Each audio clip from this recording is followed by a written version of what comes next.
While the lives of Americans are affected in noteworthy ways, for better or worse, by each part of the executive branch, the inherent importance of national defense and foreign affairs makes the Departments of Defense and State first among equals.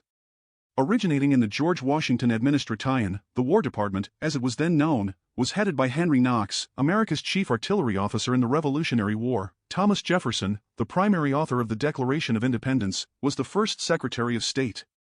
Despite such long and storied histories, neither department is currently living up to its standards, and the success of the next presidency will be determined in part by whether they can be significantly improved in short order.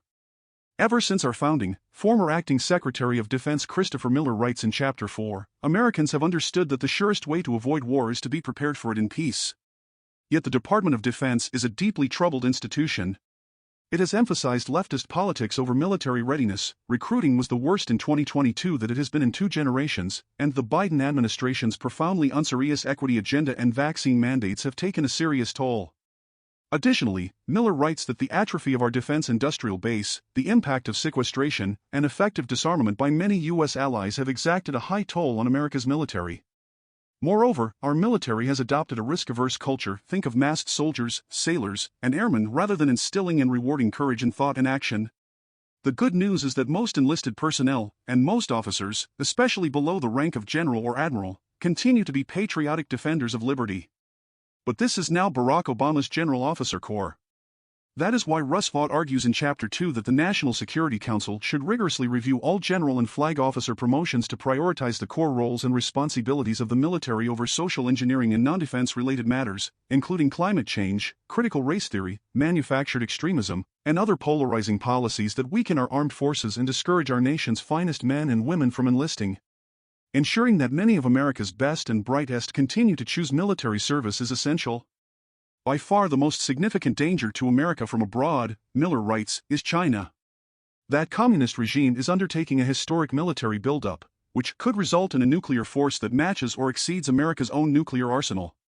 Resisting Chinese expansionist aims requires a denial defense whereby we make the subordination of Taiwan or other U.S. allies in Asia prohibitively difficult. However, Miller adds that, critically, the United States must be able to do this at a level of cost and risk that Americans are willing to bear. The best gauge of such willingness is congressional approval. Accordingly, we must rediscover and adhere to the Founders' wise division of war powers, whereby Congress, the most representative and deliberative branch, decides whether to go to war, and the executive, the most energetic and decisive branch, decides how to carry it out once begun. As the past 75 years have repeatedly demonstrated in different ways, from Korea, to Vietnam, to Iraq, to Afghanistan, we depart from our constitutional design at our peril. Miller writes that we must treat missile defense as a top priority, ensure that more of our weapons are made in America, reform the budgeting process, and sustain an efficient and effective counterterrorism enterprise. Across all of our efforts, we must keep in mind that part of peace through strength is knowing when to fight. As George Washington warned nearly 2 centuries ago, we must continue to be on guard against being drawn into conflicts that do not justify great loss of American treasure or significant shedding of American blood. At the same time, we must be prepared to defend our interests and meet challenges where and when they arise. An effective diplomatic corps is central to defending our interests and influencing world events. Whereas most military personnel have had leftist priorities imposed from above, the problem at stake comes largely from within. Former State Department Director of Policy Planning Kyron Skinner writes in Chapter 6, large swaths of the State Department's workforce are left-wing and predisposed to disagree with the conservative president's policy agenda and vision.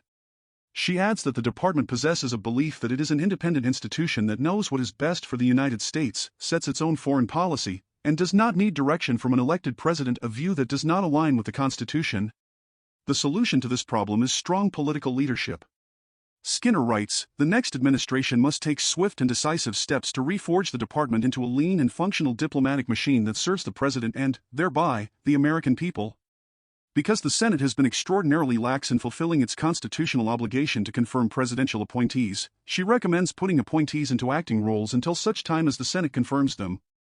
Skinner writes that the state should also stop skirting the Constitution's treaty-making requirements and stop enforcing agreements as treaties. It should encourage more trade with allies, particularly with Great Britain, and less with adversaries. And it should implement a sovereign Mexico policy, as our neighbor has functionally lost its sovereignty to muscular criminal cartels that effectively run the country. In Africa, Skinner writes, the U.S. should focus on core security, economic, and human rights rather than impose radical abortion and pro-LGBT initiatives. Divisive symbols such as the rainbow flag or the Black Lives Matter flag have no place next to the stars and stripes at our embassies. When it comes to China, Skinner writes that a policy of compete where we must, but cooperate where we can, has demonstrably failed.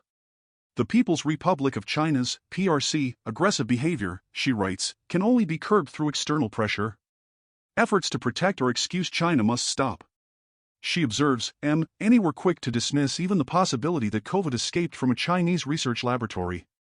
Meanwhile, Skinner writes, global leaders including President Joe Biden have tried to normalize or even laud Chinese behavior. She adds, in some cases, these voices, like global corporate giants BlackRock and Disney or the National Basketball Association, NBA, directly benefit from doing business with Beijing. Former Vice President of the U.S. Agency for Global Media Maura Namdar writes in Chapter 8 that we need to have people working for USAM who actually believe in America, rather than allowing the agencies to function as anti-American, taxpayer-funded entities that parrot our adversaries' propaganda and talking points. Former Acting Deputy Secretary of Homeland Security Ken Cuccinelli says in Chapter 5 that the Department of Homeland Security, DHS, a creation of the George W. Bush era, should be closed, as it has added needless additional bureaucracy and expense without corresponding benefit. He recommends that it be replaced with a new standalone border and immigration agency at the cabinet level and that the remaining parts of DHS be distributed among other departments. Former Chief of Staff for the Director of National Intelligence Dustin Carmack writes in Chapter 7 that the U.S. intelligence community is too inclined to look in the rearview mirror, engage in groupthink, and employ an overly cautious approach aimed at personal approval rather than at offering the most accurate, unvarnished intelligence for the benefit of the country. And in Chapter 9, former Acting Deputy Administrator of the U.S. Agency for International Development Max Primorak asserts that the United States Agency for International Development, USAID, must be reformed, writing, the Biden administration has deformed the agency by treating it as a global platform to pursue overseas a divisive political and cultural agenda that promotes abortion, climate extremism, gender radicalism, and interventions against perceived systematic racism. If the recommendations in the following chapters are adopted, what Skinner says about the State Department could be true for other parts of the federal government's national security and foreign policy apparatus. The next conservative president has the opportunity to restructure the making and execution of U.S. defense and foreign policy and reset the nation's role in the world. The recommendations outlined in this section provide guidance on how the next president should use the federal government's vast resources to do just that. Title 1, Department of Defense. The Constitution requires the federal government to provide for the common defense.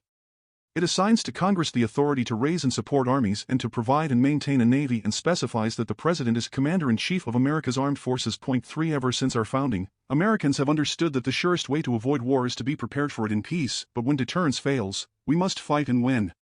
The Department of Defense, DoD, is the largest part of our federal government. It has almost 3 million people serving in uniform or a civilian capacity throughout the world and consumes approximately $850 billion annually, more than 50% of our government's discretionary spending. The DoD is also a deeply troubled institution.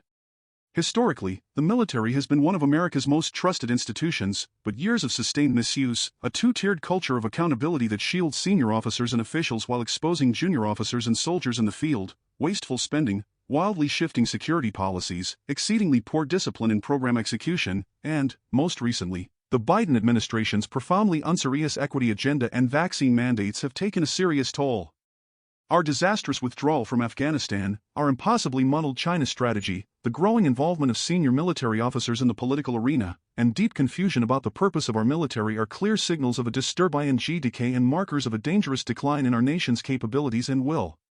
Additionally, more than 100,000 Americans die annually in large measure because of illicit narcotics flows, more than 4 times as many people in 1 year as we lost in our 20-year war against Al-Qaeda. We also are witnessing a transformation in the character of war. The democratization of technology and the collapse of time and space require dramatic, thoughtful changes in how we defend, deter, and fight. As with any huge bureaucracy, and the DoD is one of the world's largest, breaking the status quo requires leadership and endurance. Technology is critical to maintaining our warfare primacy, but we must be leery of the siren song that technology alone can protect us. More important is how new technologies are developed, tested, procured, and used, and that relies on the true competitive advantages of our people, ingenuity, common sense, and thoughtfulness grounded in a free society. Because war will continue to be the most stressful and consequential human endeavor, the most powerful weapon systems will remain the 6 inches between the ears of our citizens and the strength of their hearts and content of their souls.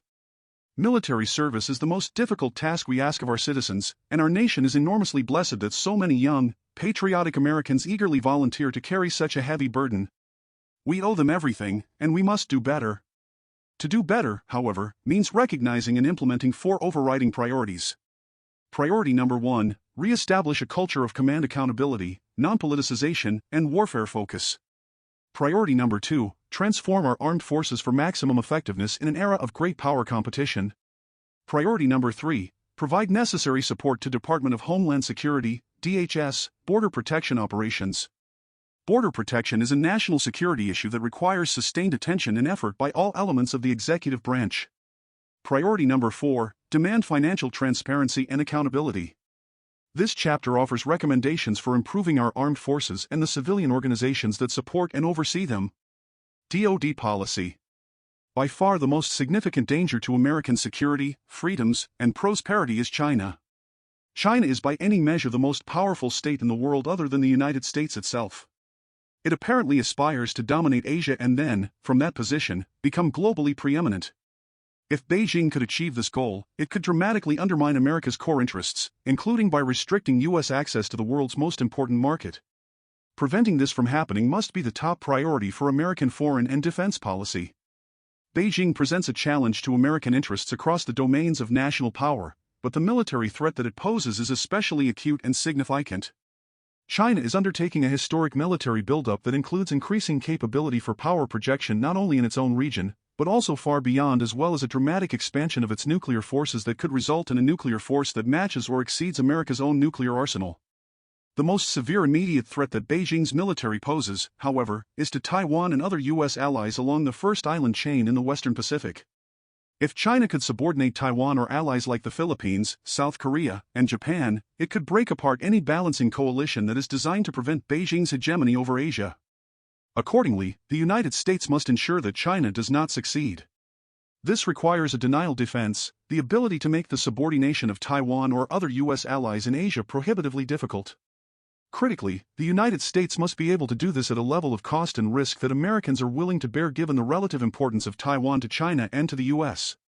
The United States and its allies also face real threats from Russia, as evidenced by Vladimir Putin's brutal war in Ukraine, as well as from Iran, North Korea, and transnational terrorism at a time when decades of ill-advised military operations in the greater Middle East, the atrophy of our defense industrial base, the impact of sequestration, and effective disarmament by many U.S. allies have exacted a high toll on America's military. This is a grim landscape. The United States needs to deal with these threats forthrightly and with strength, but it also needs to be realistic. It cannot wish away these problems. Rather, it must confront them with a clear-eyed recognition of the need for choice, discipline, and adequate resources for defense. In this light, U.S. defense strategy must identify China unequivocally as the top priority for U.S. defense planning while modernizing and expanding the U.S. nuclear arsenal and sustaining an efficient and effective counterterrorism enterprise. U.S. allies must also step up, with some joining the United States in taking on China in Asia while others take more of a lead in dealing with threats from Russia in Europe, Iran, the Middle East, and North Korea.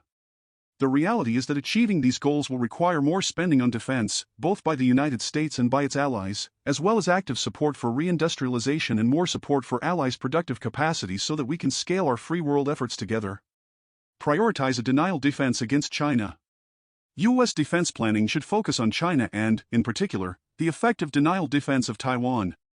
This focus and priority for U.S. defense activities will deny China the first island chain. 1. Require that all U.S. defense efforts, from force planning to employment and posture, focus on ensuring the ability of American forces to prevail in the pacing scenario and deny China and accomplish against Taiwan. 2. Prioritize the U.S. conventional force planning construct to defeat a Chinese invasion of Taiwan before allocating resources to other missions, such as simultaneously fighting another conflict. Increase Allied conventional defense burden sharing. U.S. allies must take far greater responsibility for their conventional defense. U.S. allies must play their part not only in dealing with China, but also in dealing with threats from Russia, Iran, and North Korea.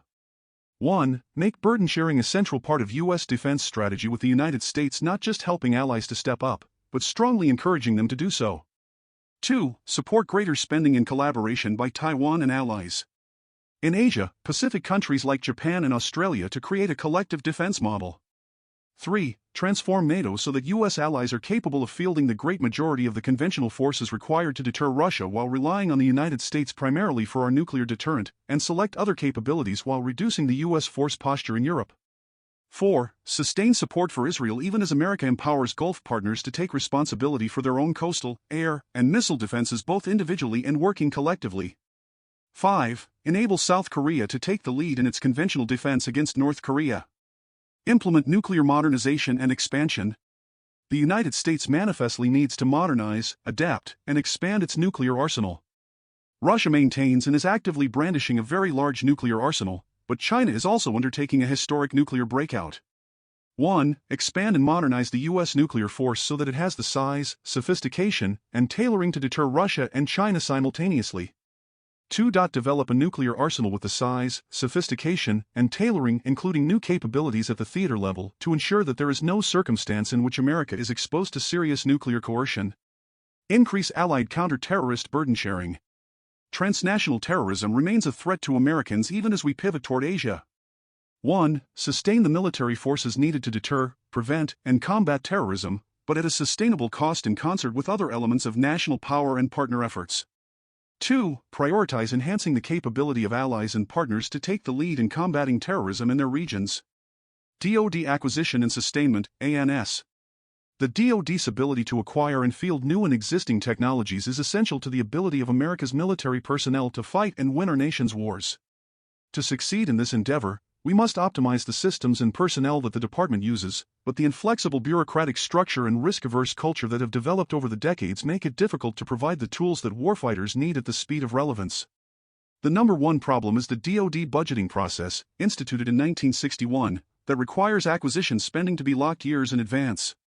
Because technologies change so rapidly and requirements can change overnight, this creates situations in which military personnel not only go to war with outdated technology, but also may be fighting with equipment that is less capable than that of their competitors. America owes its military many things, and the most important is the resources they need to survive on the battlefield and carry out the tasks we ask of them. Reform the planning, programming, budgeting, and execution (PPBE) process. 1. Enhance funding and authority for DoD mission-focused innovation organizations and away from program-specific stovepipes that, planned for and designed 2 or 3 years earlier, may no longer be relevant. This allows the acquisition community to focus on portfolio management and move money around more easily instead of being locked into inflexible, multi-year procurement cycles. 2. The President should examine the recommendations of the congressionally mandated Commission on Planning, Programming, Budgeting, and Execution Reform 4 and develop a strategy for implementing those that the administration considers to be in the best interests of the American people. The Commission's final report is due on September 1, 2023. 3. Develop legislation or other means of providing funding outside the traditional PPBE process for the prototyping and experimentation of emerging technologies that are deemed essential to modernization and future conflict. Consider creating a fast track for projects that satisfy the most pressing national security needs. 4. Require the Undersecretary of Defense for Acquisition and Sustainment, the Undersecretary for Research and Engineering, and all service secretaries to conduct night court and use existing authorities to terminate outdated or underperforming programs, so that money can be used for what works and will work. Require the undersecretaries and service secretaries to brief the Secretary annually on the results. 5. Require the Office of the Secretary of Defense to research and report on the acquisition processes used by America's adversaries to improve our understanding of how they are often able to innovate and field new technologies on a faster timeline. Strengthen America's defense industrial base. 1. Replenish and maintain U.S. stockpiles of ammunition and other equipment that have been depleted as a result of U.S. support to Ukraine. This will strengthen the defense industry supply chain and ensure that adequate inventory exists if it is needed for a future conflict. 2. Collaborate with industry to develop a prioritized list of reforms that the DoD and Congress can enact and implement to incentivize industry to help America's military innovate and field needed capabilities. 3. Strengthen the ability of acquisition authorities to engage in multi-year procurements and block buys. This will improve private sector rates of return, thereby incentivizing defense contractors to partner with the government. It will also reduce government overhead by reducing the number of procurement competitions.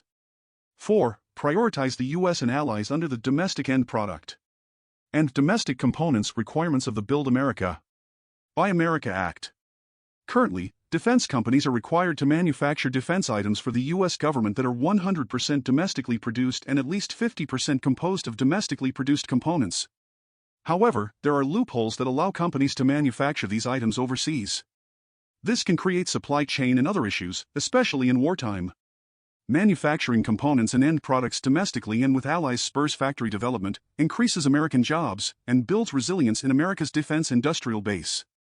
5. Review the sectors currently prioritized for onshoring or friendshoring of manufacturing, kinetic capabilities, castings and forgings, critical materials, microelectronics, space, and electric vehicle batteries. Evaluate them according to the strategic landscape, and expand or reprioritize the list as appropriate. 6. Help small businesses to become medium-sized and large vendors, which encourages a more resilient industrial base and fosters competition. Encourage and plan for durable supply chains for small businesses, so they also have commercial/private sector customers and are not solely dependent on defense orders, which can be highly specialized, expensive, and irregular. 7. Increase external engagement among small businesses to inform them of DoD's needs and how they could work with DoD to meet national security priorities. Optimize the DoD acquisition community. 1. Create incentives to emphasize speed and agility in decision-making for prototyping and program of record starts and terminations.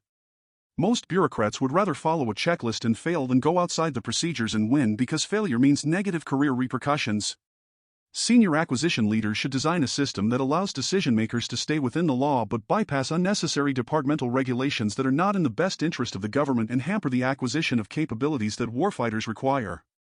2. The Undersecretary of Defense for Acquisition and Sustainment, Undersecretary for Research and Engineering, and all service secretaries should assess their acquisition workforces, determine what additional personnel, resources, and training they need, and develop implementation plans. The goal is to develop, prototype, acquire, and field required capabilities at the speed of relevance to meet America's pacing threats and maintain a warfaring advantage. 3. Decentralize Defense Acquisition University, DAU, offerings and expand the DAU mission to include accreditation of non-DoD institutions. The critical shortage of trained and certified acquisition personnel must be addressed with urgency in order to support DoD mission objectives and goals.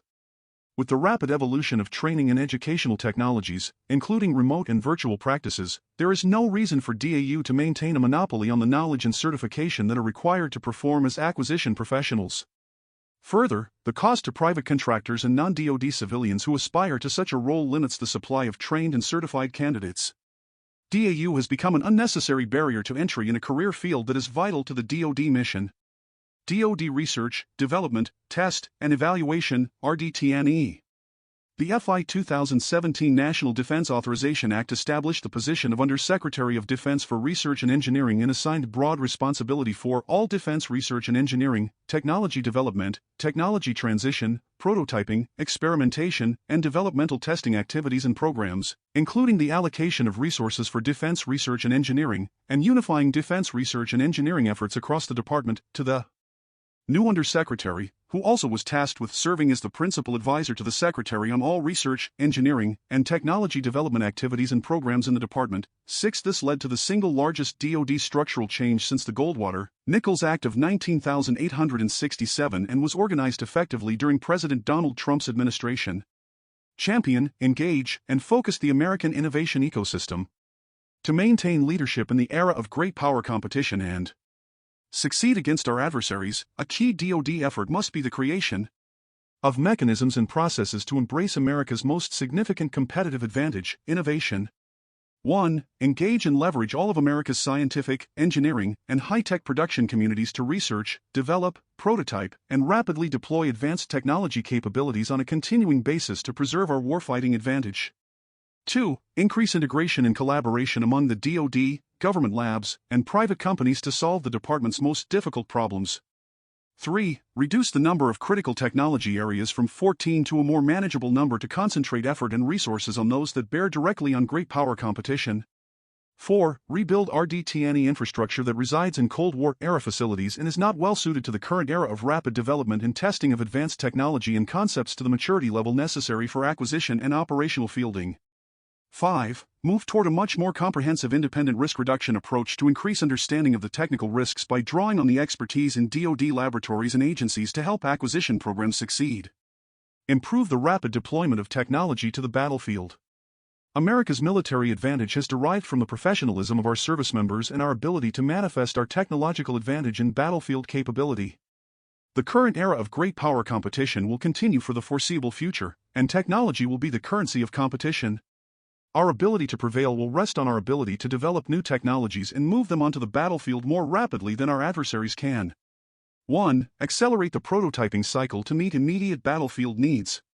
2. Require tighter integration with user communities to provide value. 3. Establish a pipeline of near-term, mid-term, and long-term technology that is aimed at great power competition, China, and can be matured, prototyped, and evaluated to support major acquisitions, the ability to produce at scale, to break the cycle of schedule delays and cost overruns from underdeveloped and poorly understood technologies. Develop a framework to protect the RDT&E enterprise from foreign exploitation. Strategic competition and adaptive adversaries require new thinking about how to protect technology. China has been relentless in stealing U.S. technology, using the full range of measures from influence operations to outright theft. This has been a major factor in its ability to close the gap and in some cases to exceed U.S. capabilities. 1. Implement a comprehensive approach to preserving U.S. technological leadership that is based on outpacing our adversaries, clear about what we need to protect, tailored to various specific sectors, for example, academia, the defense industrial base, and laboratories, and underpinned with a full range of consequences for attempted or actual theft. DoD foreign military sales. The United States must regain its role as the arsenal of democracy. In fiscal year FY 2021, U.S. government foreign military sales, FMS, nosedived to a low of $34.8 billion from a record high of $55.7 billion in FY 2018.8. This decrease hinders interoperability with partners and allies, decreases defense industrial base CapEx, and increases the taxpayer burden on the U.S. military's own procurements. Under previous administrations, the United States built its reputation as a reliable partner with a strong defense industrial base that could supply military articles and goods in a timely manner. Today's FMS process is encumbered by Byzantine bureaucracy, long contracting times, high costs, and mundane technology. The United States can change this downward trajectory by improving internal processes that incentivize partners and allies to procure U.S. defense systems, thereby expanding our defense ecosystem. We must reverse the recent dip in FMS to ensure both that our partners remain interoperable with the United States and that our defense industrial base regains much-needed capacity in preparation for future challenges. Emphasize exportability with U.S. procurements. The record-low FMS sales in 2021 were driven partly by the high costs of converting weapon systems on the back end of production rather than emphasizing exportability in initial capability planning. 1. Ensure that senior U.S. military leadership emphasizes exportability in the initial development of defense systems that are both available and interoperable with our partners and allies. 2. Create a funding mechanism to incentivize exportability in initial planning, which can be recouped after future FMS transactions. And informal congressional notification. Informal congressional notification or tiered review is a hindrance to ensuring timely sales to our global partners. The tiered review process is not codified in law. It is merely a practice by which the Department of State provides a preview of prospective arms transfers before Congress is formally notified. 9. 1. End the tiered review process to eliminate at least 20 days from the FMS process. 2. Use the tiered review process only when unanimous congressional support is guaranteed in order to eliminate the weaponization by select members of Congress that has prevented billions of dollars of arms sales from moving into formal congressional notification. Minimize barriers to collaboration. The high cost of developing advanced defense platforms requires the United States to collaborate with key allies to minimize waste, complement strengths, and supplement our defense industrial base to create a system that is greater than that of the United States alone. 1. Enhance defense industrial base planning with partners to allow them to focus on niche areas where there are cost advantages for the United States. 2. Decrease international traffic in arms regulations, ITAR, to facilitate trade with such allies as the United Kingdom, Canada, and Australia.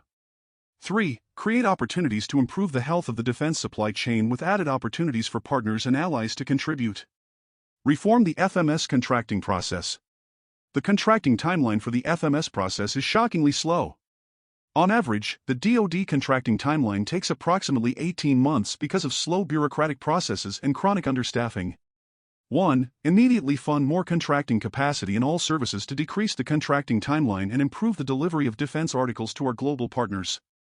2. Rationalize and speed arms sales decision-making to preclude our enemies from exploiting bureaucratic slothfulness and allow us to manage the development of indigenous defense industrial bases.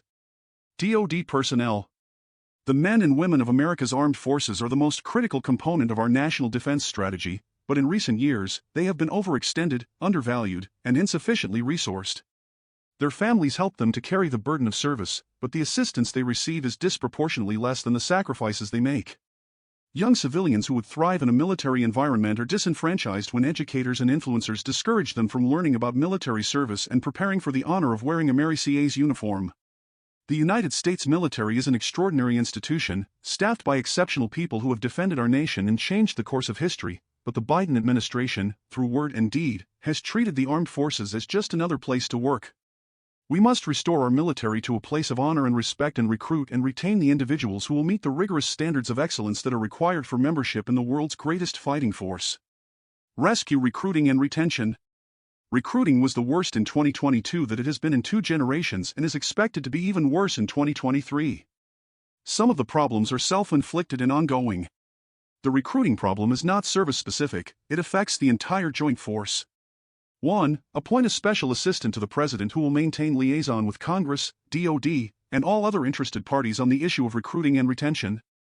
2. Improve recruiting by suspending the use of the recently introduced MHS Genesis system that uses private medical records of potential recruits at military entrance processing stations, MEPS, creating unnecessary delays and unwarranted rejections. 3. Improve military recruiters' access to secondary schools and require completion of the Armed Services Vocational Aptitude Battery, ASVAB, the military entrance examination, by all students in schools that receive federal funding. 4. Encourage members of Congress to provide time to military recruiters during each town hall session in their congressional districts. 5. Increase the number of junior ROTC programs in secondary schools. Restore standards of lethality and excellence. Entrance criteria for military service and specific occupational career fields should be based on the needs of those positions.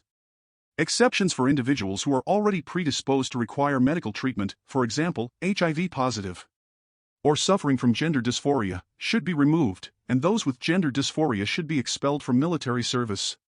Physical fitness requirements should be based on the occupational field without consideration of gender, race, ethnicity, or orientation. Eliminate politicization, re-establish trust and accountability, and restore faith to the force.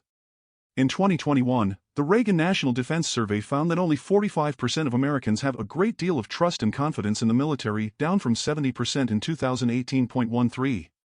1. Strengthen protections for chaplains to carry out their ministry according to the tenets of their faith. 2. Codify language to instruct senior military officers, 3 and 4 stars, to make certain that they understand their primary duty is to ensure the readiness of the armed forces, not pursuing a social engineering agenda. This direction should be reinforced during the Senate confirmation process.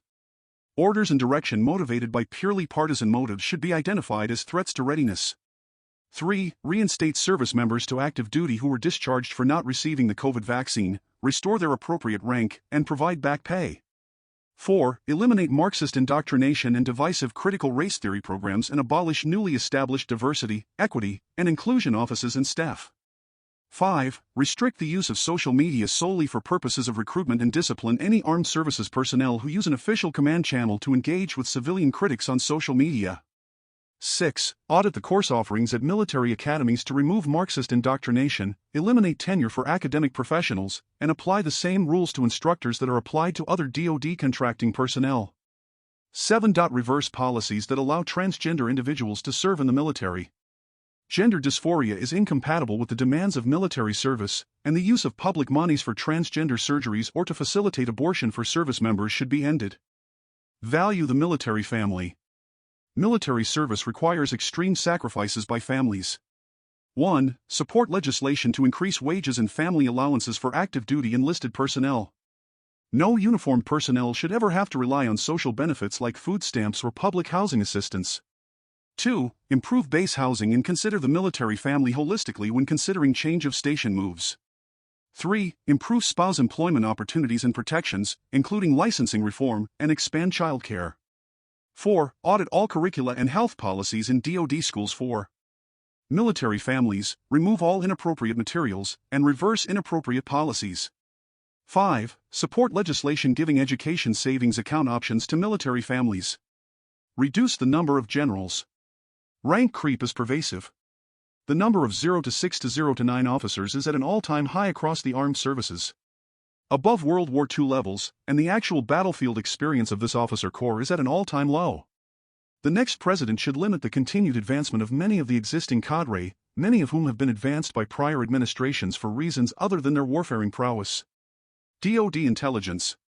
Our national defense establishment must evolve to meet the rapid, profound, and dynamic change in the global landscape, but absent significant effort to evaluate and retool in critical areas, including our intelligence and security portfolios, America's competitive advantage against rivals and adversaries is at serious risk. However, for any structural changes to succeed, the crisis in our intelligence community, IC/Defense Intelligence Enterprise, DI, leadership must be addressed. The DI accounts for the bulk of the intelligence community's personnel and a significant portion of its budget. Of the IC's 17 elements, 8 are within DoD, 2 are independent, and 7 belong to various other departments and agencies. Overall, DoD provides 86% of the personnel who conduct intelligence activities, both military and civilian. The Defense Intelligence Enterprise must deliver accurate, unbiased, and timely insights consistently and with clarity, objectivity, and independence. If they continue on their current path, however, both the DI and the intelligence community writ large will continue to provide inaccurate and politicized intelligence assessments that mislead policymakers. Improve the intelligence process. Defense intelligence assets have been committed to the prosecution of operational campaigns since September 11, 2001, at the expense of our strategic objectives, and this has led to increased risk. Further, the DI has evolved into a customer-based model with the DI/IC trying to be supportive of policy direction at the expense of analytical integrity. The result has been a significant politicization of intelligence. 1. Establish unbiased intelligence reporting from DI/IC senior leaders. As the leader of the DI, the Undersecretary of Defense for Intelligence and Security should provide a top-line, dissenting, or clarifying view of DI and IC assessments as needed. 2. Align collection and analysis with vital national interests, countering China and Russia. 3. Establish an effective global federated intelligence framework with allies and partners and our combatant commands. Avoid the temptation to neglect areas that appear less pertinent but that support a convergence of threats and the critical requirements to sustain those threats. 4. Establish and sustain feedback loops to provide insight and direction for continuous improvement and accountability. We must revisit our assessments and understand where we got it right and where we got it wrong. 5. Better exploit publicly available information, PAI, data and foster innovation to improve collection and analysis. We must end the practice of multiple DI organizations paying to acquire the same PAI data and invest more in machine learning, ML, and artificial intelligence, AI, to exploit open source and classified intelligence data. 6. Remove policy obstacles that impede available technical solutions and tailored approaches in order to preclude corruption at the point of collection. 7. Develop statistical discrimination techniques based on relative value to deal with the volume and velocity of available data and information, which are rapidly exceeding our ability to exploit and analyze available data and information efficiently. Expand the integration of intelligence activities. The prevalence of asymmetric warfare requires defense intelligence to leverage the unique authorities and capabilities of U.S. departments and agencies, as well as our partners and allies, to competitive advantage. 1. Create an improved cyber defense and capability. We must re-evaluate the dual-hat structure between the National Security Agency, NSA, and U.S. Cyber Command, Cybercom. 2. Resurrect economic analysis capability to improve our ability to counter Chinese whole-of-government strategies that combine security with predatory economic objectives. 3. Resurrect critical thinking to provide true strategic intelligence that will enable the U.S. to counter global adversaries and emerging technologies, such as adversary advances in hypersonics, unmanned aerial systems, UAS, cyber domain, advanced fighter aircraft, and advanced undersea capabilities, more effectively. 4. Rebuild human intelligence, and counterintelligence, CI, and improve their integration with defensive and offensive cyber operations. 5. Establish true alignment between DoD and DHS both to improve the defense of critical U.S. infrastructure and national border integrity and to develop vital information that enables defense against foreign targeted disruptions. Restore accountability and public trust. In recent years, public trust in defense intelligence has been eroded by, for example, flawed assumptions leading up to our Afghanistan withdrawal, flawed Russia-Ukraine assessments, divergences in relations with key Gulf allies, and voids being filled by Russia and China around the world. For trust to be restored and sustained, officials must be held accountable. 1. Restore DI critical thinking. Establish mechanisms to restore analytic integrity and return to true intelligence-driven operations. The next administration should eliminate the conflict of interest in the current customer-based model, in which the customer is always right, by enforcing time-tested procedures that guarantee independent analysis, even if it means challenging policymakers' assumptions. The Undersecretary of Defense for Intelligence and Security leadership role should be expanded to include providing analytic top-line views and improve DI transparency by highlighting diverging views. 2. Elevate the DI's voice in national policy discussions, commensurate with the DI's 75% share of the IC budget. Present defense intelligence to senior policymakers, either independently to avoid all-source bias or in consensus products like the National Intelligence Estimates. Eliminate peripheral intelligence obligations that do not advance military readiness. In 2019, following the catastrophic 2015 data breach at the U.S. Office of Personnel Management, OPM, the Defense Counterintelligence and Security Agency, DCSA, accepted transfer of the responsibility to conduct security clearance and suitability investigations for 95% of the U.S. government's civilian workforce. This decision, which grew out of an intention to deconstruct OPM, was wrong-headed on many levels and made the federal bureaucracy dependent on a new overlay of DoD bureaucracy, in a sense instilling DoD control of civilian managers. This function should be returned to OPM except for military security clearance investigations. U.S. Army. The U.S. Army's mission is to deploy, fight and win our nation's wars by providing ready, prompt and sustained land dominance by Army forces across the full spectrum of conflict as part of the joint force. Today, however, the Army cannot execute its land dominance mission. The U.S. Army is at an inflection point that is marked by more than a decade of steadily eroding budgets and diluted buying power, an appreciable degradation in readiness and training capacity, a near crisis in the recruiting and retention of critical personnel, and a bevy of aging weapons systems that no longer provide a qualitative edge over peer and near-peer competitors but will not be replaced in the near term. All of these challenges are set against the backdrop of a complex and dynamic global geopolitical environment that is exemplified and exacerbated by the triumph of our adversaries in Afghanistan after a 20-year struggle there, as well as recent Russian outrages in the Ukraine and China's bellicosity both on its borders and in surrounding disputed regions. In spite of these ever-increasing operational pulls, our Army is consistently being asked to do more with fewer resources. The status quo is further marked by a pervasive politically driven top-down focus on progressive social policies that emphasize matters like so-called diversity, equity, and inclusion in climate change, often to the detriment of the Army's core warfare mission. Rebuild the Army. The total Army budget has decreased by roughly 11% since 2018, perilously affecting the service's readiness and ability to train and to procure new personnel and equipment. Declining budgets and decreased buying power have forced the Army to lower training standards and opportunities to train, propose reductions in end strength, slash military construction programs to historically low levels, and scale back essential modernization programs. 1. Increase the Army budget to remain the world's preeminent land power. 2. Accelerate the development and procurement of the 6 current Army modernization priorities: long-range precision fires, the next-generation combat vehicle, future vertical lift, the Army network, air and missile defense, and soldier lethality, to replace worn-out and outdated combat systems and ensure ground combat dominance. 3. Increase funding to improve Army training and operational readiness. 4. Increase the Army force structure by 50,000 to handle 2 major regional contingencies simultaneously. 5. Reform recruiting efforts. The Army missed its 2022 recruitment goal by 25%, or 15,000 soldiers. Focus on deployability and sustained operations. The U.S. Army's very lethal ground force capability is irrelevant if it cannot quickly deploy to locations for employment in decisive operations to secure our global security interests. Additionally, Army logisticians provide the ground transportation of both personnel and equipment, fuel, food, and water, munitions, bombs and bullets, medical supplies and services, and veterinary services, food safety, that are critical to sustainment of the other services. 1. Immediately increase the production and stockpiling of critical munitions and repair parts. 2. Prioritize expeditionary logistics in all force design and operational planning to guarantee entry into a contested theater of war. 3. Increase the level of joint force training, synchronization, and coordination focused on logistics. 4. Prepare to deploy forces from degraded U.S.-based transportation infrastructure that is compromised by opposing forces. Transform Army culture and training. The Army can no longer serve as the nation's social testing ground. A rebuilt Army that is focused again on its core warfare mission and empowered it with the tools, resources, and authorities it needs to accomplish that mission must be the next administration's highest defense priority. 1. Stop using the Army as a test bed for social evolution. Misusing the Army in this way detracts from its core purpose while doing little to reshape the American social structure. The Army no longer reflects national demographics to the degree that it did before 1974 when the draft was eliminated. 2. Demand accountability in senior leaders to reverse the decline in public support for military service.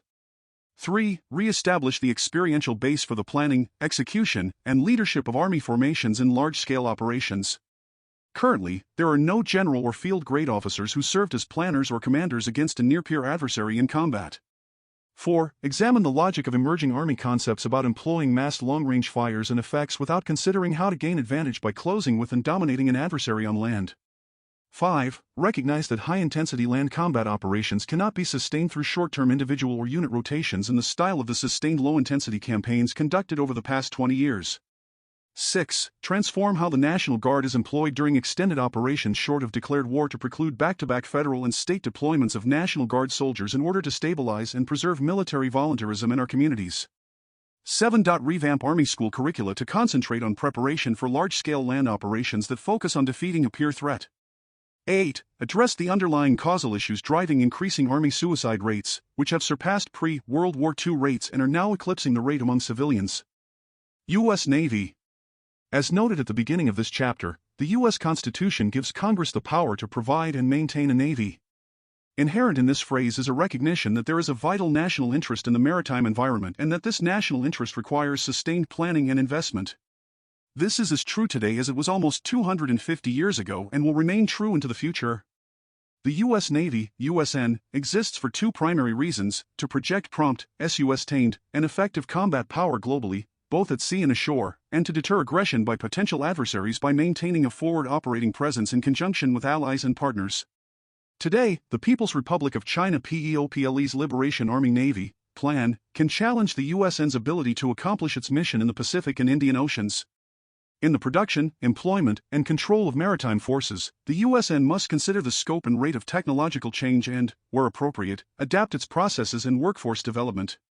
In balancing the necessary long-term industrial model of naval platforms against emerging short-term opportunities, the USN must take account of advances that may present vulnerabilities and risks as well as what is assured and secure. Invest in and expand force structure. The USN's organizing principle remains platform-centered, vessels manned by sailors. The manned surface and subsurface forces act in concert with land-based, air-based, and space-based forces to project power outside sovereign territory, principally by operating in international waters. Investments must be closely coordinated with these other elements of military power. 1. Build a fleet of more than 355 ships. 2. Develop and field unmanned systems to augment the manned forces. 3. Require that range and lethality be the key factors in all procurement and sustainment decisions for ships, aircraft, and munitions. Re-establish the General Board. In contrast with the Navy General Board that served ship development so well during the interwar period, the current joint process for defining the requirements for major defense acquisitions is not well suited to long-term planning of the sort that is needed for USN fleet architecture and shipbuilding.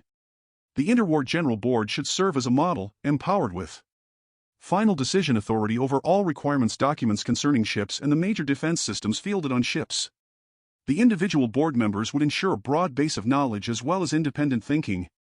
Establish a Rapid Capabilities Office. The USN must transition technology into warfare capability more rapidly. It must foster a culture of innovation that includes connecting theoretical and intangible ideas with real production environments that produce tangible and practical outcomes and adapting proven processes to advanced material solutions. 1. Harness innovation and willingness to tolerate risk so that good enough systems can be fielded rapidly. 2. Use the Space Development Agency as a model. 3. Establish an oversight board of directors made up of the Service Chief, Service Secretary, and Under-Secretary of Defense for acquisition and sustainment. Accelerate the purchase of key munitions. It takes years to build and maintain navies but only hours to expend their ordnance in combat. The USN must be prepared to expand large quantities of air-launched and sea-launched stealthy, precision, cruise missiles against targets both at sea and ashore. Additionally, modern air defense requires the use of high-performance surface-to-air missiles. 1. Produce key munitions at the maximum rate with significant capacity. 2. Working with the Congress, employ the widest possible range of techniques to enhance the munitions supply chains and workforce. Enhance warfighter development. The USN requires a variety of documented qualifications for personnel to advance in their careers and assume leadership positions. It also requires individual professional qualifications that are focused on warfare. 1. Mandate qualifications that demonstrate an understanding of core competence in collective, integrated warfare, especially based on current plans and technologies. 2. Elevate the headquarters staff focused on warfighter development. N7. Within the Office of the Chief of Naval Operations, OPNAV, and empower it to develop such requirements. 3. Require that war games be utilized as experiential learning environments for the participants as a prerequisite for achieving career milestones. Department heads, commanding officers, and major commanders. 4. Highlight in training and leader development that U.S. forces can and must maintain the ability to operate from and or defend sovereign territory to include our allies and partners. 5. Train to balance effects from kinetic to non-kinetic and from lethal to non-lethal through effective command and control. U.S. Air Force. The U.S. Air Force today lacks a force structure with the lethality, survivable ITY, and capacity to fight a major conflict with a great power like China, deter nuclear threats, and meet its other operational requirements under the National Defense Strategy. For 30 years, the Air Force has received less annual funding, if pass-through funding, defined as money in the Air Force budget that does not go to the Air Force, is removed from the equation, than the Army and Navy have received. This underfunding has forced the Air Force to cut its forces and forego modernizing aging weapons systems that were never designed to operate in current threat environments and are structurally and mechanically exhausted. The result is an Air Force that is the oldest, smallest, and least ready in its history. The decline in Air Force capacity and capability is occurring at the same time the security environment demands the very options that the Air Force uniquely provides. Combatant commanders routinely request more Air Force capabilities than the service has the capacity to provide. The Air Force today simply cannot accomplish all of the missions it is required to perform. The Air Force has consistently stated on the official record that it is not sized to meet the mission demands placed on it by the various U.S. combatant commands. A 2018 study, The Air Force We Need, showed a 24% deficit in Air Force capacity to meet the needs of the National Defense Strategy. Those conclusions remain valid and are more pronounced today because of subsequent aircraft retirements. The demand is also higher because of world events. To understand these trends, one needs only to consider that the Air Force's future 5-year budget plan retires 1,463 aircraft while buying just 467. This makes for a reduction of 996 aircraft by 2027. The net result is a force that is smaller, older, and less ready at a time when demand is burgeoning. Increase spending and budget accuracy in line with a threat-based strategy. Returning the U.S. military to a force that can achieve deterrence or win in a fight if necessary requires returning to a threat-based defense strategy. Real budget growth combined with a more equitable distribution of resources across the armed services is the only realistic way to create a modernized Air Force with the capacity to meet the needs of the national defense strategy. Additionally, as noted above, pass-through funding causes numbers cited in current DoD budget documents to be higher than the dollar amounts actually received by the Air Force.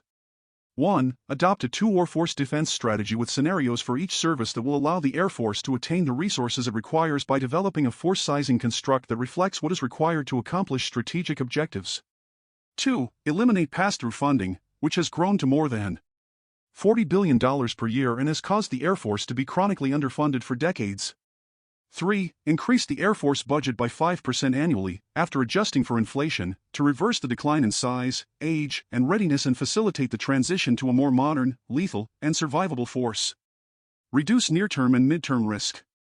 Increasing the Air Force's acquisition of next-generation capabilities that either are or soon will be in production will increase the ability of the United States to deter or defeat near-term to mid-term threats. 1. Increase F-35A procurement to 60 to 80 per year. 2. Build the capacity for a B-21 production rate of 15 to 18 aircraft per year along with applicable elements of the B-21 long-range strike family of systems. 3. Increase Air Force airlift and aerial refueling capacity to support agile combat employment operations that generate combat sorties from a highly dispersed posture in both Europe and the Pacific. 4. Develop and buy larger quantities of advanced mid-range weapons, 50 nanometers to 200 nanometers, that are sized to maximize targets per sortie for stealth aircraft flying in contested environments against target sets that could exceed 100,000 aim points. 5. Accelerate the development and production of the Sentinel intercontinental ballistic missile to reduce the risk inherent in an aging Minuteman III force in light of China's nuclear modernization breakout. 6. Increase the number of EC-37B electronic warfare aircraft from 10 to 20 in order to achieve a minimum capacity to engage growing threats from China across the electromagnetic spectrum. Invest in future Air Force programs and efforts.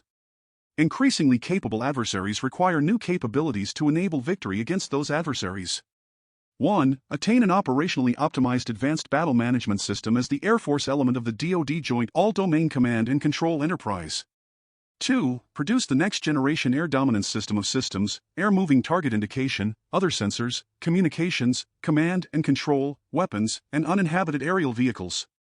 3. Achieve moving target engagement capability and capacity against sea, surface, and ground mobile targets at the scale necessary to meet the needs of the National Defense Strategy. 4. Build resilient basing, sustainment, and communications for survivability in a contested environment. 5. Establish a vigorous and sufficiently funded electromagnetic spectrum operations recovery plan to make up for more than 20 years of neglect of this mission area. U.S. Marine Corps. The U.S. Marine Corps, USMC, is the maritime land force of the Department of Defense and Department of the Navy. It serves a critical role as an expeditionary amphibious force that can project power from sea to shore and beyond while performing other specialized missions like securing America's diplomatic outposts abroad. Between the terrorist attacks of September 11, 2001, and the conclusion of U.S. military operations in Afghanistan in August 2022, the Marine Corps engaged in extended operations ashore as directed by the Secretary of Defense, leaving it with little opportunity or ability to train for and execute the naval and amphibious operations for which it is uniquely suited and directed by law. This lengthy divergence from its primary mission led to deep concern that the Corps had become a second land army, prompting senior Marine Corps leaders to push for the service to return to the sea. In addition, the USMC spent nearly 2 decades fighting counterinsurgency wars in Afghanistan and Iraq and developed capabilities that were specifically geared to those fights but have limited utility in scenarios involving evenly matched and advanced enemies or amphibious operations that are necessary for the projection of naval power.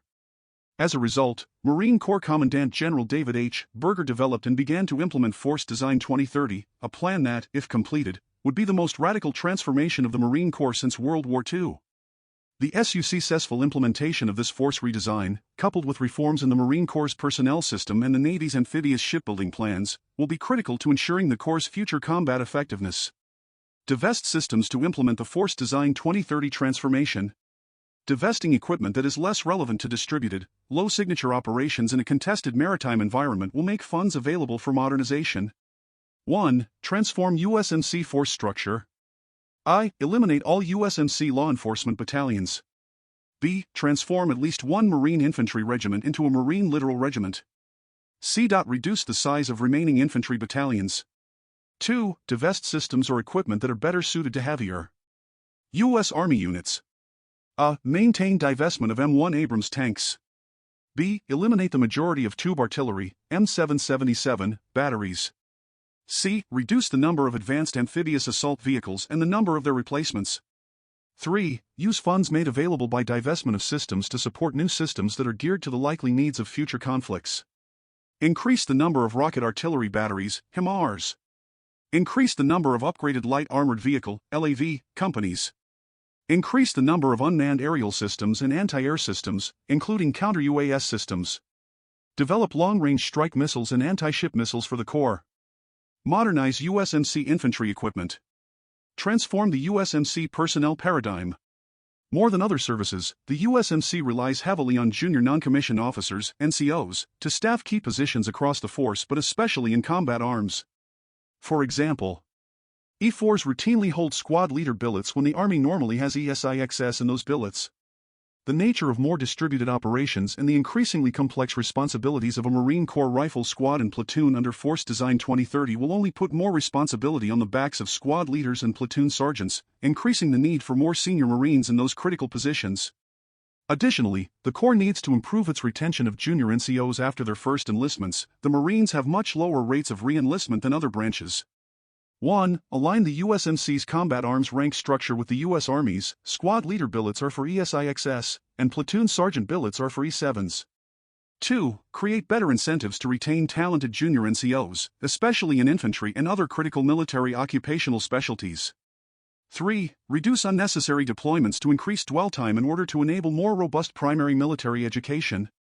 Align Navy amphibious shipbuilding with Force Design 2030. The U.S. Navy has struggled for decades to maintain an amphibious fleet that could support USMC war plans around large-scale amphibious operations. In addition, amphibious shipbuilding has often had to compete against other priorities within a constrained budget and limited shipbuilding capacity.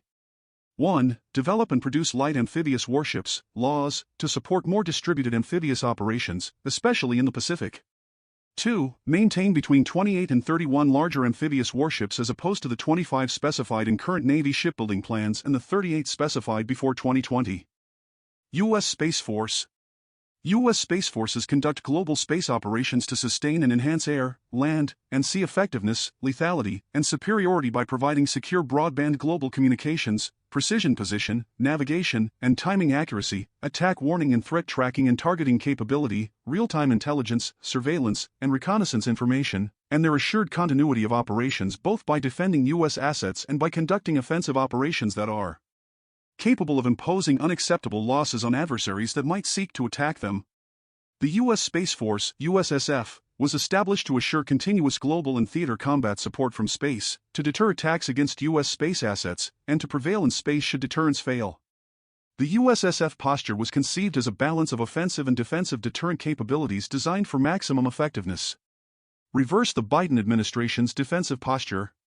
The Biden administration has eliminated almost all offensive deterrence capabilities and instead will rely solely on defensive capabilities of disaggregation, maneuver, and reconstitution, the most costly, the slowest, and ultimately the most fragile architecture selection.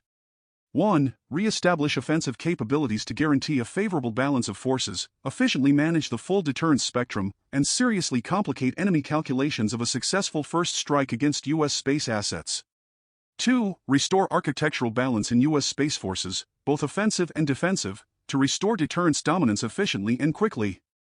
3. Rapidly expand space control capability, to include cislunar space, the region beginning at geosynchronous altitude and encompassing the Moon, to provide early warning of an enemy attack. 4. Seek arms control and rules of the road understandings only when they are unambiguously in the interests of the U.S. and its allies, and prohibit their unilateral implementation. Reduce overclassification. The USSF must move beyond the Cold War-era culture of secrecy and overclassification that surrounded military space to facilitate greater coordination and synchronization of efforts across the government and commercial sectors.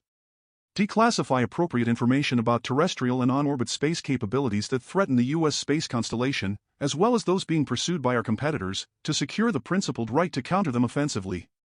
Implement policies suited to a mature USSF. No longer a newborn, the USSF has entered its fourth year of existence, and the lessons learned can be incorporated across all facets of the force to increase its effectiveness. 1. Restructure from the current unity of effort structure to unity of command.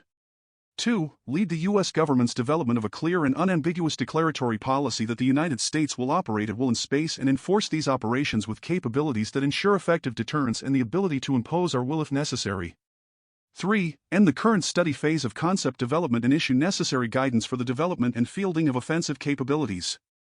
4. Alter the Space Development Agency's current fail-early approach and transition to a methodology that maintains aggressive timelines but with significantly greater engineering rigor, with special attention to sustainment, support, and fully integrated space operations.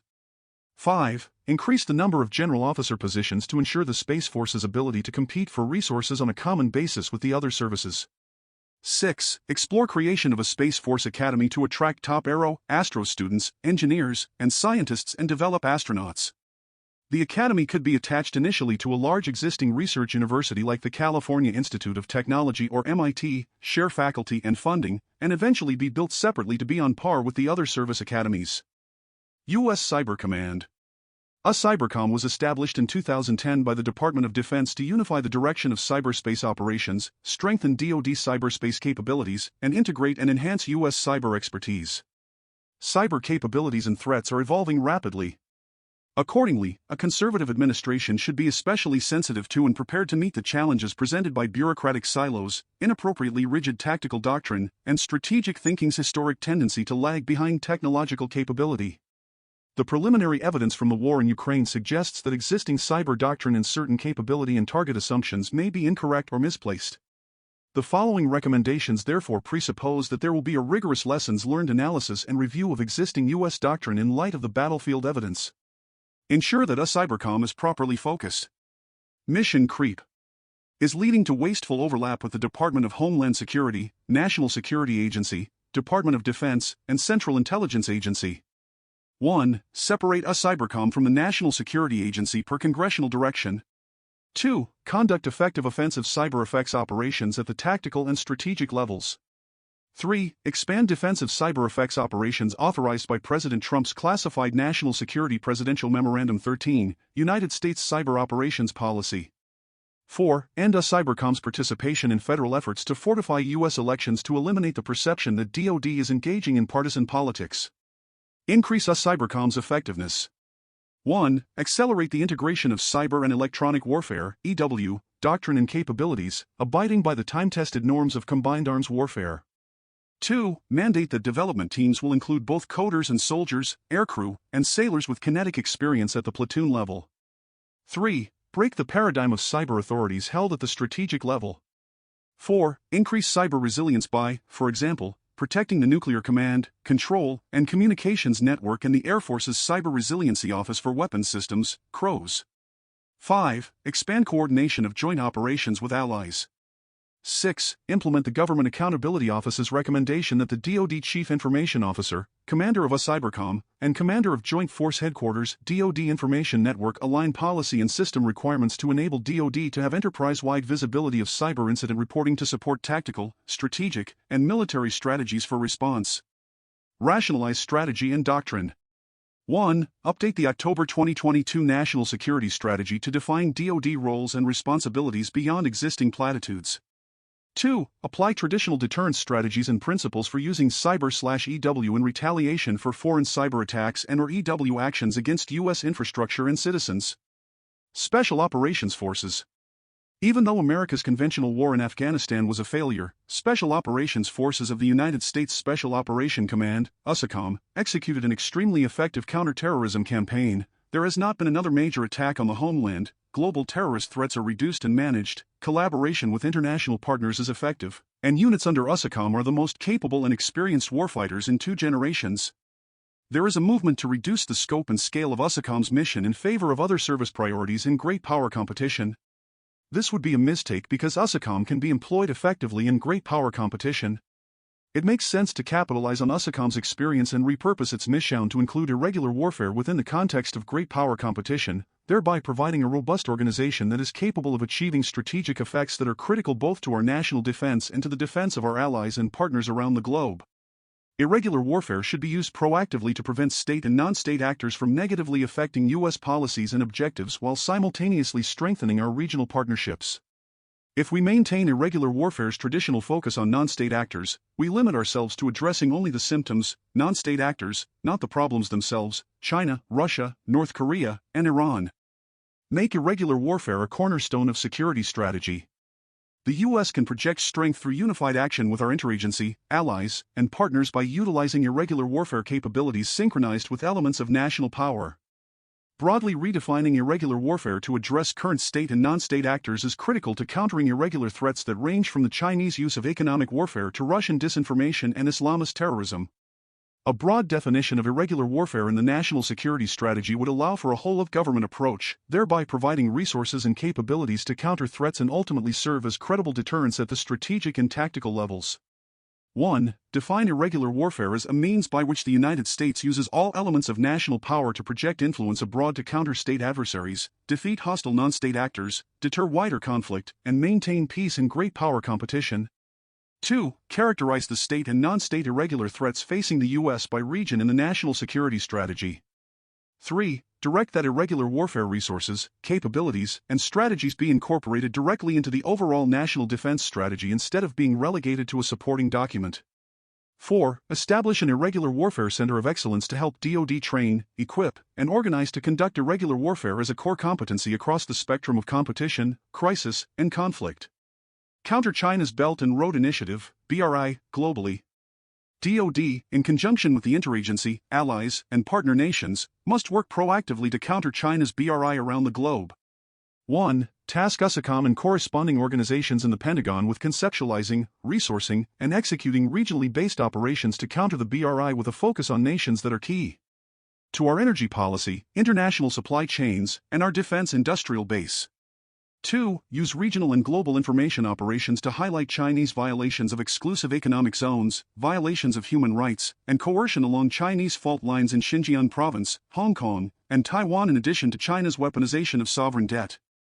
3. Directly counter Chinese economic power with all elements of national power in North America, Central America, and the Caribbean to maintain maritime freedom of movement and protect the digital infrastructure of nations in the region.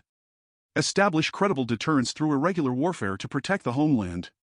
A whole-of-government approach and willingness to employ cyber, information, economic, and counter-terrorist irregular warfare capabilities should be utilized to protect the homeland. 1. Include the designation of USACOM as lead for the execution of irregular warfare against hostile state and non-state actors in the national defense strategy. 2. Demonstrate a willingness to employ offensive cyber capabilities against adversaries who conduct cyber attacks against U.S. infrastructure, businesses, personnel, and governments. 3. Employ a name and shame approach by making information regarding the names of entities that target democratic processes and international norms available in a transparent manner. 4. Work with the interagency to employ economic warfare, lawfare, and diplomatic pressure against hostile state and non-state actors.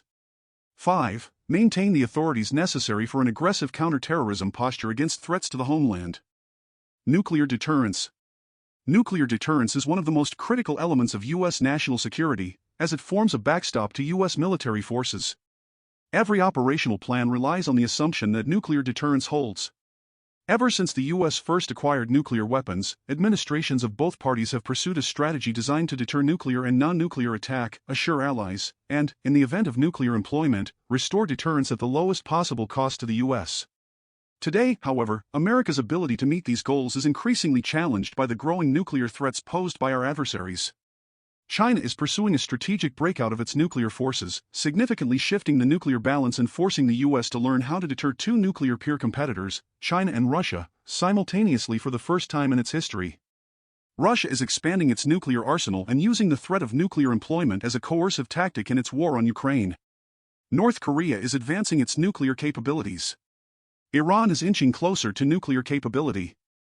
Meanwhile, all U.S. nuclear capabilities and the infrastructure on which they rely date from the Cold War and are in dire need of replacement. The next administration will need to focus on continuing the effort to modernize the nuclear triad while updating our strategy and capabilities to meet the challenges presented by a more threatening nuclear environment. Prioritize nuclear modernization. All components of the nuclear triad are far beyond their intended lifetimes and will need to be replaced over the next decade. This effort is required for the U.S. to maintain its nuclear triad and will be the bare minimum needed to maintain U.S. strategic nuclear deterrence.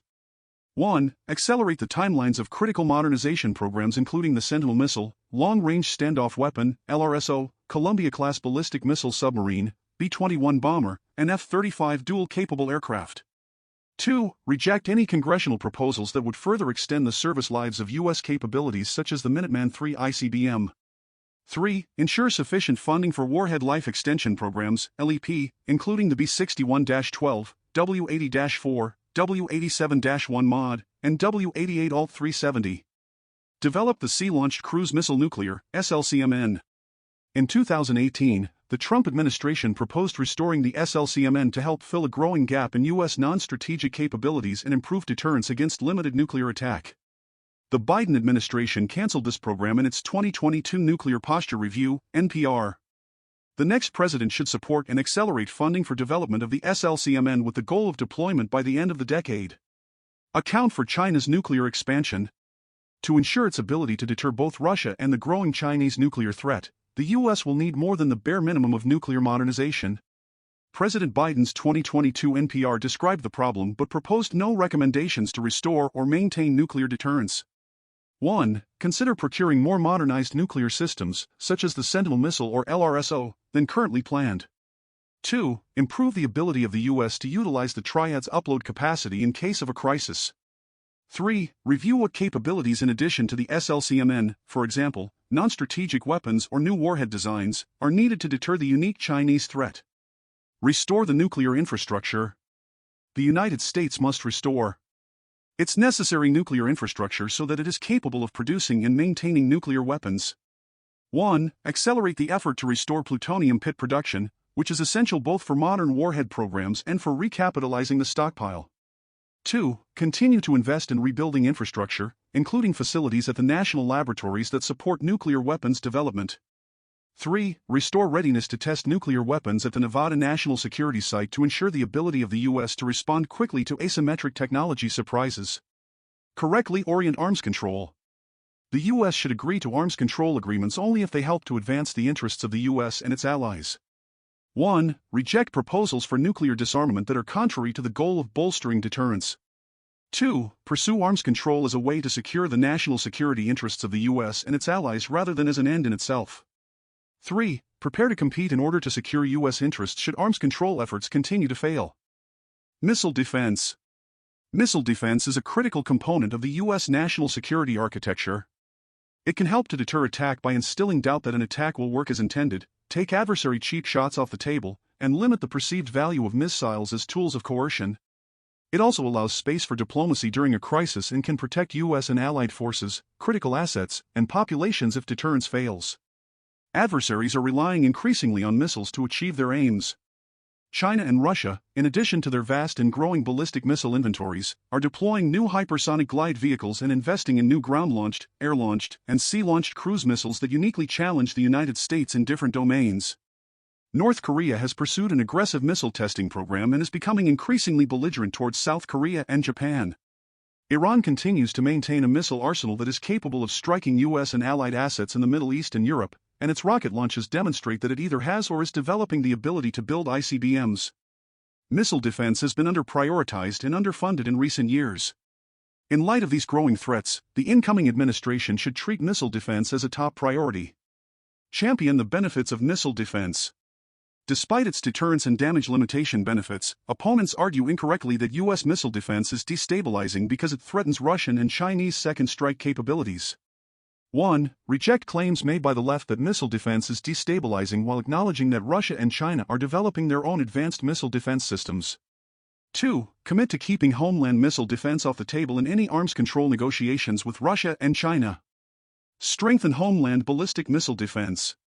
The United States currently deploys 44 ground-based interceptors, GBIs, as part of its ground-based mid-course defense, GMD, system to defend the homeland against North Korea. But as North Korea improves its missile program, this system is at risk of falling behind the threat.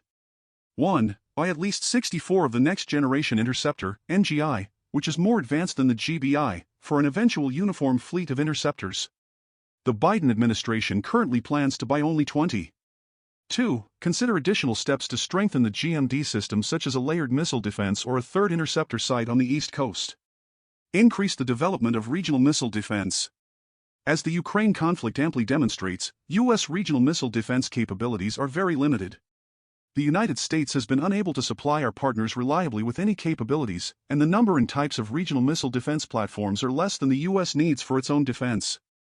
The U.S. should prioritize procurement of more regional defense systems such as Theater High Altitude Area Defense, THAAD, Standard Missile-3, and Patriot missiles. Change U.S. missile defense policy. Historically, the U.S. has chosen to rely solely on deterrence to address the Russian and Chinese ballistic missile threat to the homeland and to use homeland missile defense only against rogue nations. 1. Abandon the existing policy of not defending the homeland against Russian and Chinese ballistic missiles and focus on how to improve defense as the Russian and Chinese missile threats increase at an unprecedented rate. 2. Invest in future advanced missile defense technologies like directed energy or space-based missile defense that could defend against more numerous missile threats. Invest in new track and intercept capabilities. The advent of hypersonic missiles and increased numbers of cruise missile arsenals by threat actors poses new challenges to our missile defense capabilities. 1. Invest in cruise missile defense of the homeland. 2. Accelerate the program to deploy space-based sensors that can detect and track missiles flying on non-ballistic trajectories. 3. Accelerate the glide phase interceptor, which is intended to counter hypersonic weapons. 各位充满求知欲的观众朋友们，大家好。今天我们要来探讨一个热门话题：2024年美国总统大选。这场选战可谓史无前例。究竟唐纳德·川普能否重返白宫，亦或是贺锦丽将突破性别藩篱，成为美国首位女总统？让我们直捣黄龙，一探究竟。这场选战利害关系重大，竞争激烈。从华府熙攘的街头，到华尔街的金融脉动，再到矽谷的科技巨头，全美各地都为之沸腾。首先，我们来谈谈川普。不论您是支持还是反对，都无法忽视他的存在。他的支持者一如既往的热情拥戴，他已让美国再次伟大的承诺激荡着选民基础。但且慢，贺锦丽可不是省油的灯。身为现任副总统，他一直处于政治漩涡的中心。他对美国的愿景是进步的、包容的、具有前瞻性的。他会是打破那道最高、最坚硬玻璃天花板的人吗？现在，让我们不要忘记那些不被看好的候选人。竞选过程中总会有惊喜，独立候选人、第三势力以及黑马都有可能以意想不到的方式扭转局势。这场竞赛鹿死谁手尚未可知，那么谁会赢得胜利呢？答案并不容易。民意调查、辩论和舆论每天都在变化。可以肯定的是，2024年大选注定将成为历史性的一刻。请持续关注我们的报道，我们将为您带来每一次转折的最新消息。从竞选活动到投票所，我将为您带来第一线的最新报道。别忘了点赞、订阅，并开启通知铃铛，以获得更多突发新闻和深入分析。感谢您收看美国简报，下次见。请在 YouTube 上关注我们美国简报。